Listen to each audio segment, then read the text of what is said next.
For a television series that originally lasted only 3 seasons, Star Trek left behind one of the biggest legacies in entertainment history. What looked like a modest science fiction adventure on NBC eventually became a worldwide phenomenon that inspired scientists, astronauts, engineers, filmmakers, and millions of devoted fans. But behind the colorful uniforms, strange alien worlds, and optimistic vision of the future lies a production filled with surprising secrets, risky decisions, incredible coincidences, and stories that almost changed television forever. Many viewers know Captain Kirk's bold leadership, Mr. Spock's unmatched logic, and Dr. McCoy's unforgettable one-liners. What most people never discover are the unbelievable events happening behind the cameras. The original series constantly battled budget problems, network interference, technical limitations, and skepticism from television executives who never imagined the show would become a cultural landmark. Several cast members nearly left before the series found its identity, while certain props, costumes, and even famous catchphrases came together through complete accident rather than careful planning.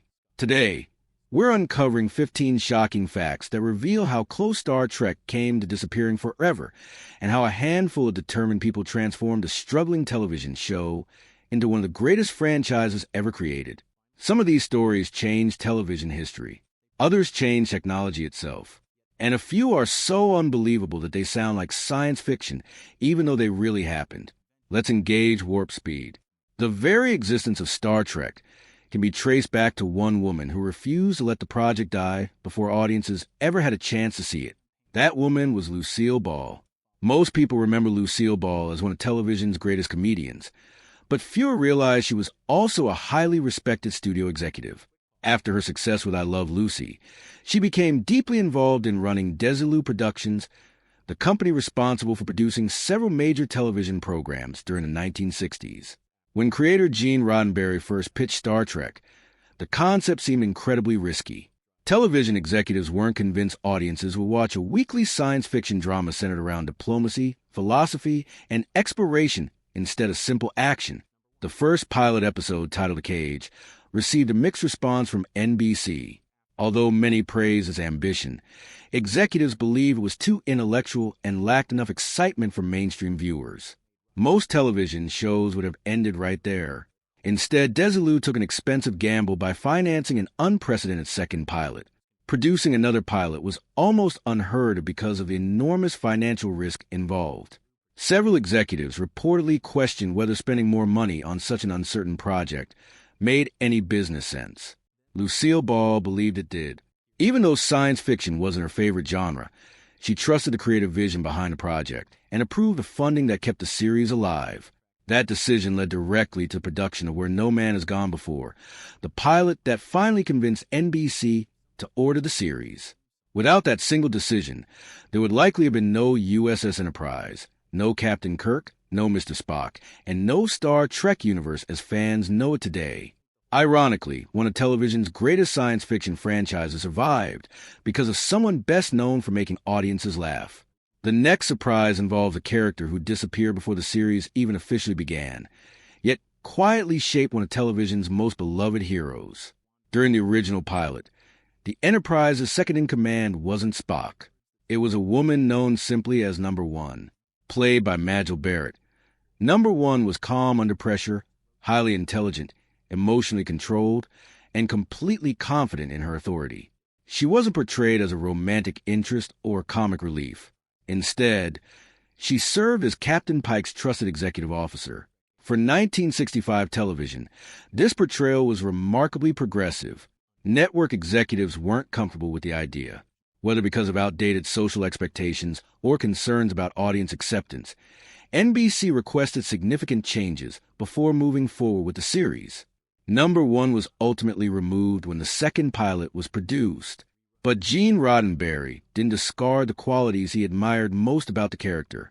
Instead, he transferred nearly all of them to another officer already serving aboard the Enterprise, Mr. Spock. In the earliest version of the series, Spock displayed more visible emotion than fans might expect today.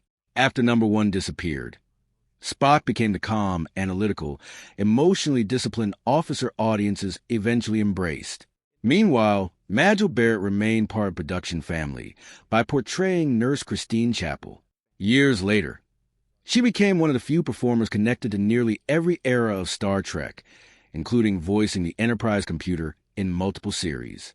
So while number one vanished from television screens, her personality continued living through one of the most recognizable characters in science fiction history. Speaking of Spock, audiences almost met a completely different-looking Vulcan. Today, it's impossible to imagine Leonard Nimoy without his pointed ears, distinctive eyebrows, and unmistakable appearance. Yet during early development, Gene Roddenberry envisioned something even more unusual. He initially considered giving Spock bright red skin. The goal was simple. Roddenberry wanted viewers to recognize instantly that this officer wasn't human. However, practical television technology created an unexpected obstacle. Most American households still watch programs on black and white televisions. Makeup colors didn't always translate accurately once filmed. Tests revealed that the proposed red complexion appeared muddy and unattractive on black and white screens, rather than convincingly alien. The production team quickly abandoned the idea. That wasn't the only challenge. Some network executives worried Spock's pointed ears and sharply arched eyebrows might remind viewers of traditional depictions of devils or demons. There were concerns that religious audiences could react negatively to the character's appearance. Leonard Nimoy himself later recalled that early promotional images sometimes softened his alien features before release. Eventually, makeup artist Fred Phillips developed the subtle yellow-green skin tone fans recognize today. Even then, laboratory technicians processing the film occasionally assumed the color was a mistake and tried correcting it back toward normal flesh tones. Nobody involved realized they were perfecting what would become one of television's most iconic character designs. Sometimes, history is created through trial and error rather than careful planning. Perhaps nothing symbolizes Star Trek more than the famous Vulcan salute accompanied by the words, "Live long and prosper." Most fans assume both were invented inside a Hollywood writer's room. The truth reaches back centuries. Leonard Nimoy grew up in a Jewish family in Boston and attended Orthodox synagogue services as a child. During one sacred blessing, worshippers were instructed not to look directly at the rabbis performing the ceremony. Tradition held that the moment represented an especially holy blessing. Curious children, however, don't always follow instructions. Nimoy peeked. He noticed the rabbis holding both hands with their fingers separated into a distinctive shape, representing the Hebrew letter Shin, associated with one of the names of God. Years later, while filming the episode Amok Time, the script required a formal Vulcan greeting. Nimoy suggested adapting the ancient hand gesture from his childhood memory. Everyone agreed. A centuries-old religious symbol quietly entered popular culture. Millions of people around the world now perform the salute without realizing its remarkable historical roots. It's one of the rare examples where ancient tradition and futuristic storytelling became permanently connected. Another groundbreaking Star Trek moment nearly disappeared before cameras finished rolling. Television during the 1960s remained extremely cautious about controversial subjects. Producers often worried more about public reaction than creative storytelling. That atmosphere surrounded the famous scene between Captain Kirk and Lieutenant Uhura in the episode Plato's Stepchildren. The moment featured one of American television's earliest interracial kisses involving major characters.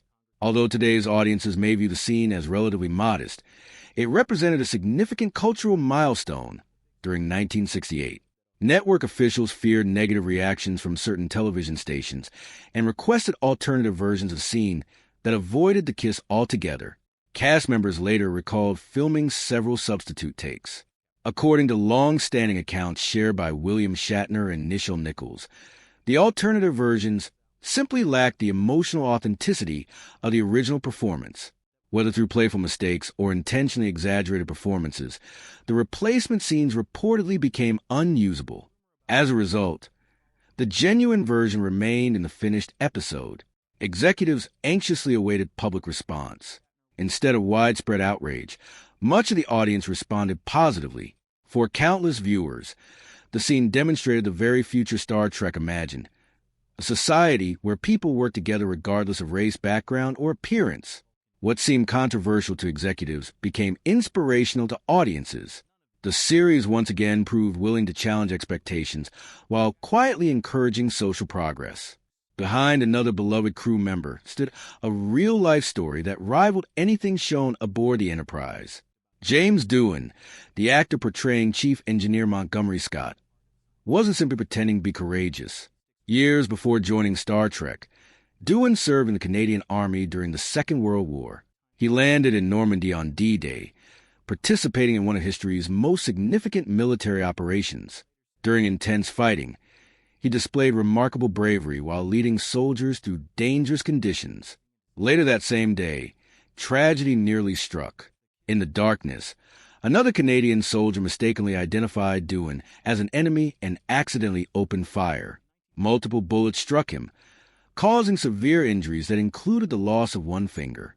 A cigarette case carried in his uniform pocket reportedly prevented another bullet from striking his heart. The injury remained with him for the rest of his life. When filming Star Trek, directors carefully positioned cameras to avoid drawing attention to his missing finger. Hand doubles occasionally assisted during certain close-up shots. Most viewers never noticed. Every time Scotty calmly solved impossible engineering problems or risked his life to save the Enterprise, audiences watched an actor whose real-life courage had already been tested under circumstances far more dangerous than television scripts could imagine. It adds remarkable depth to one of Star Trek's most beloved characters.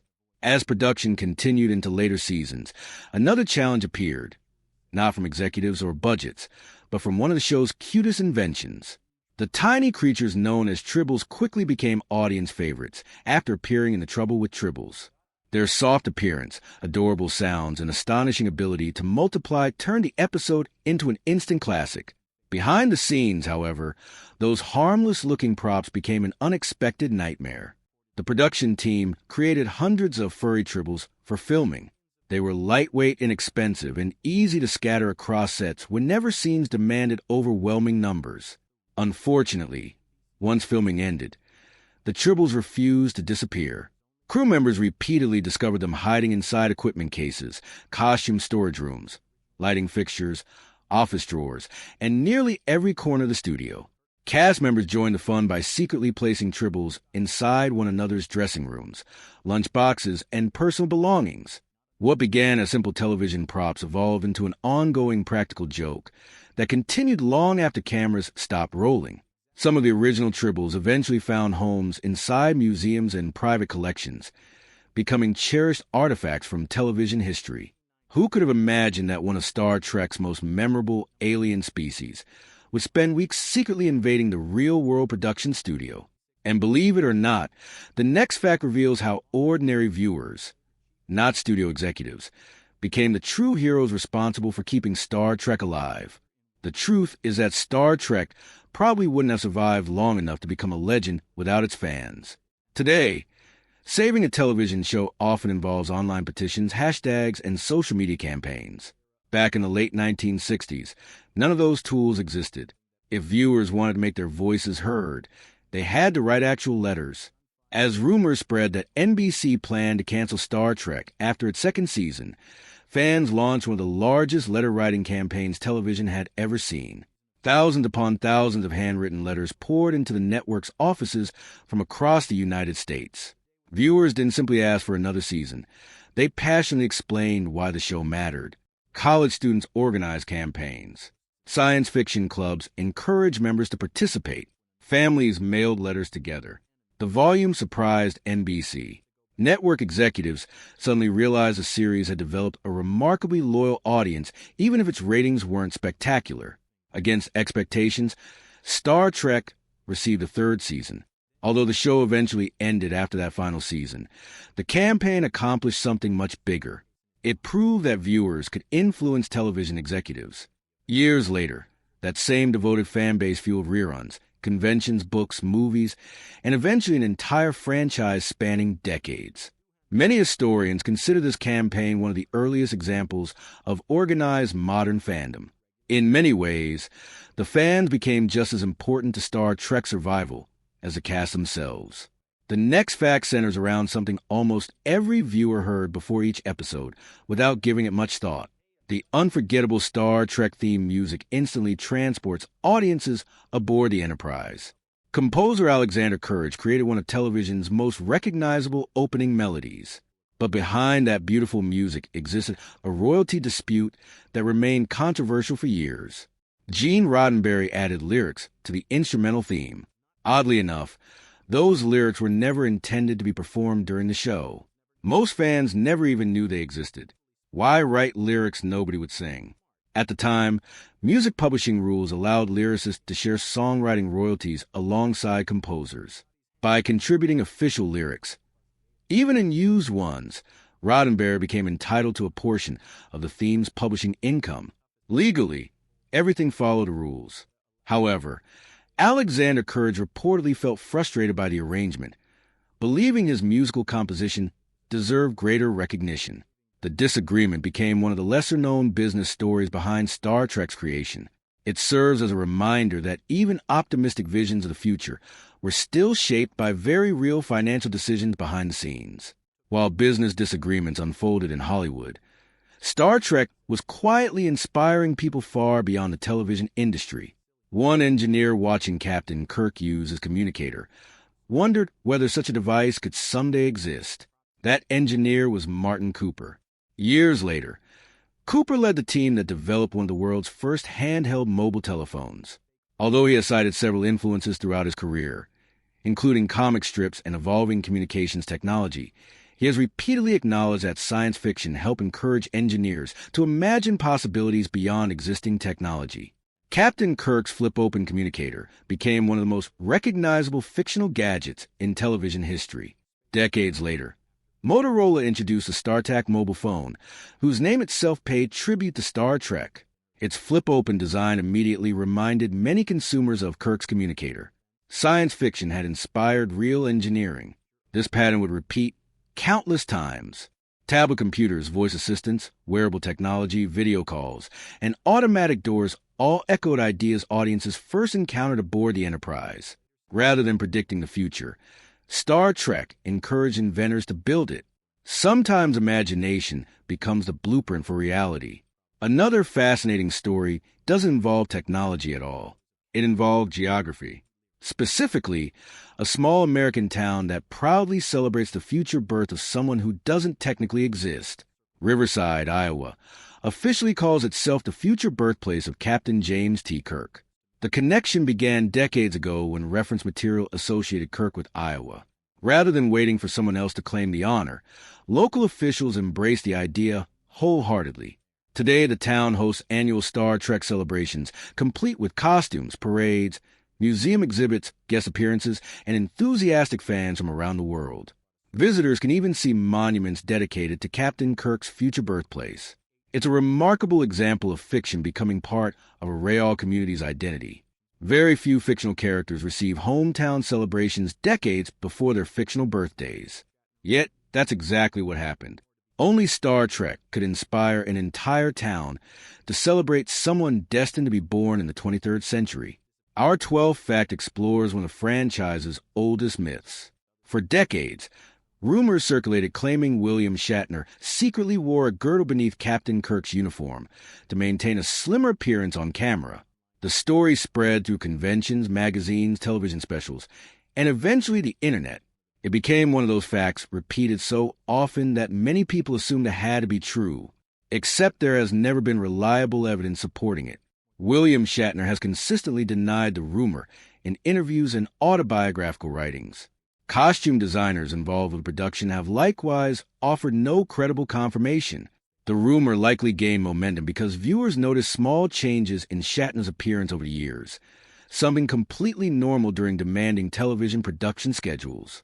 Once gossip begins circulating in Hollywood, separating fact from fiction becomes surprisingly difficult.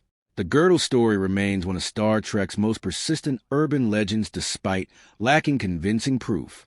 Ironically, a franchise devoted to logic became surrounded by one of television's least logical rumors. Speaking of famous misconceptions, here's one almost everyone